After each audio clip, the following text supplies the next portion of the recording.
3 people have been killed and others wounded in what police say is a suspected terror attack in the central Israeli city of Elad. Well, let's get more on that now.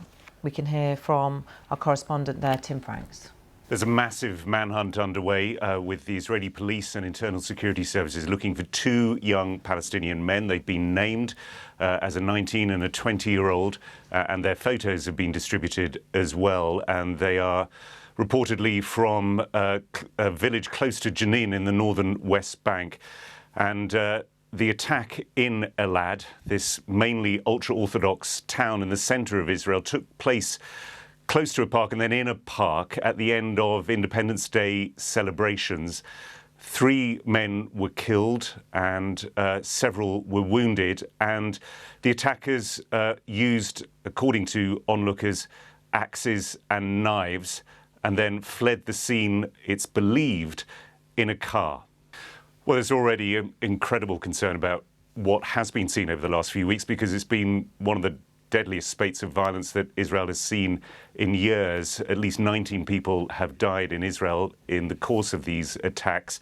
More than 20 have been killed in the West Bank during a series of police raids. And as you say, there has been continued tension over access to one of Jerusalem's holiest sites, the Al-Aqsa mosque compound, which had been closed off to non-Muslim visitors for a couple of weeks towards the end of Ramadan. It's also a site that is very holy to Jews as well, who know it as the Temple Mount. And there were some clashes, although not seen as being particularly serious compared to what's happened in recent days and weeks at the Al-Aqsa mosque compound on Thursday morning.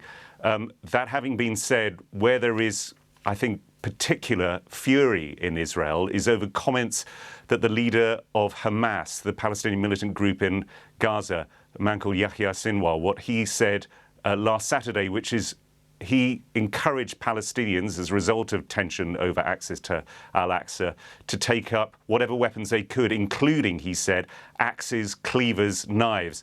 Now, last night's attack was carried out with axes and knives, and even mainstream commentators in Israel are calling now for there to be some sort of quite strong retribution against Yahya Sinwar, including one commentator actually calling for him to be assassinated.